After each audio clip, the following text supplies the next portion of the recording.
So Tuplet is a piece that's been created by Alexander Ekman. I would say it's a very light research from Alexander Ekman on rhythm, on the playfulness of what is the rhythm that exists in our daily life, in our body, the rhythms that we can make ourselves by generating sounds, or the rhythms that we can find in the streets. He's someone who is constantly researching, and we can see that when he sat here looking at us, he's busy with researching, busy with making it better, busy with actually looking for the logic of what is created previously.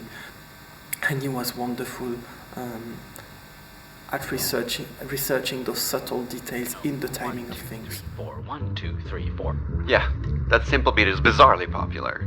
I prefer a good 7/8 myself. There's this friend of mine, and he has no rhythm whatsoever. Care to explain? Rabbit from Winnie the Pooh always said some have and some As a haven't. company, it's a wonderful opportunity to perform on the Donald Gordon stage. It's one of the most beautiful stages in the world so far that I've seen. I've been performing in Berlin, in the Staatsoper, I've been performing in the Paris Opera, I've been performing in the Théâtre du Châtelet in Paris as well. But the Donald Gordon stage in Cardiff is quite gorgeous and quite special. So it's always wonderful to be performing there. Then there is this amazing opportunity to be sharing the evening with two of the major companies in the UK, Rhif and Can Do Co. It's so rare to have such an opportunity to see so many great works, actually. I hope people are going to get more and more interested in the art form. I hope it's gonna kind of erase some preconceived ideas of what contemporary dance is.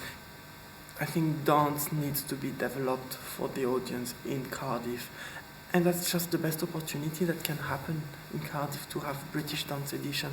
We are basically bringing the best of what can happen in this art form in Cardiff. Everything will be here.